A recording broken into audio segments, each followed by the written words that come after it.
If you've ever looked at a movie frame and wondered why theirs looks so beautiful while yours doesn't, I'm about to show you the difference. I don't start with Grok, I start with style. Where do you get real cinematic references?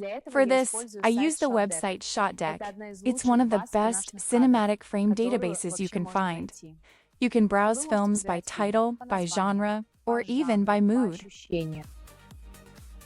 Watch until the end. I'll share a life hack at the end.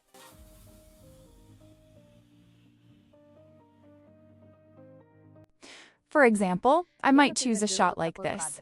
A close-up of a man, visible skin texture, tears, natural light, maximum realism, maximum honesty in the frame.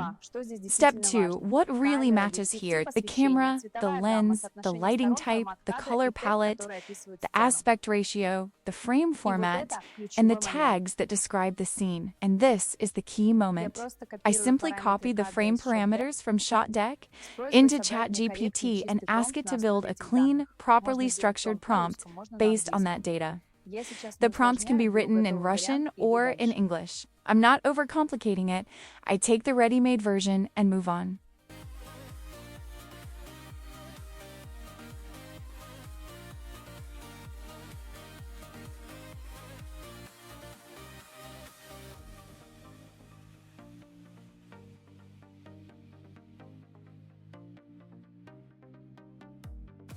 Step 4. Generating in Grok. First, I need to generate the image. Grok gives me multiple variations, and I choose the one that fits my vision best. Only after that do I use the same prompt to animate it and bring it to life.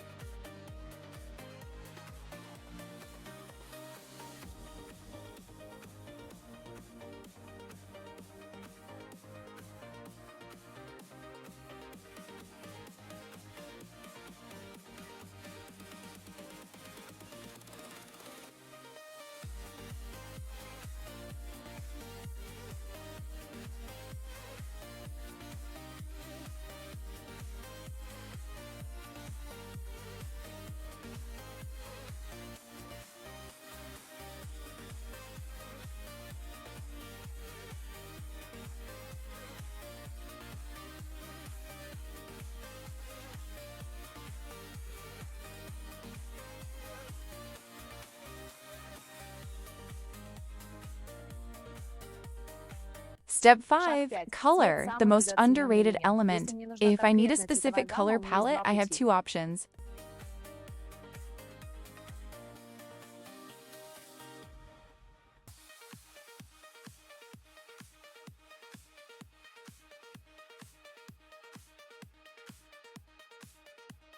The first one is less convenient using Photoshop, the color picker, and manually collecting the colors. But honestly, I rarely do that. Instead, I simply upload the image directly into ChatGPT and write, "Add this color palette to the prompt. Preserve the palette."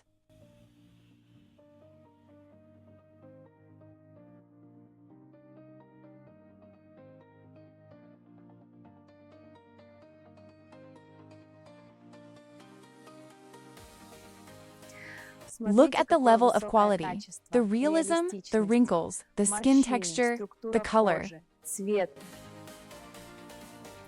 Want a different effect? Choose sci-fi, horror, or a bar scene with warm orange lighting. It's entirely up to your taste and your goal. Only the style changes, the workflow stays the same.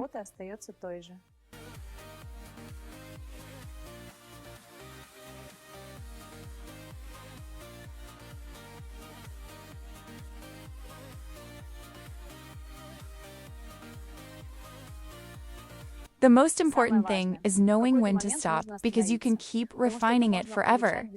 I simply take the final prompt, already adjusted with the color palette, and go straight to generating the video, without creating a separate image first.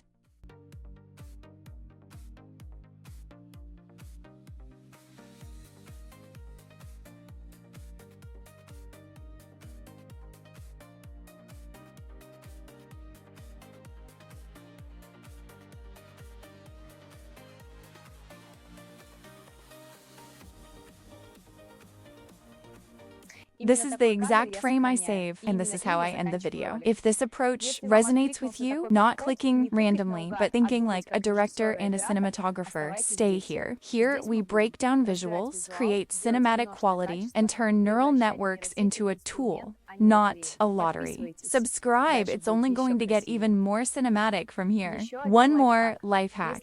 If, like me, you've run out of HD generation attempts, or you're working in the free version, click the three dots at the top. Choose the option to enhance video quality, and wait until the HD label appears under the film icon. And that's it.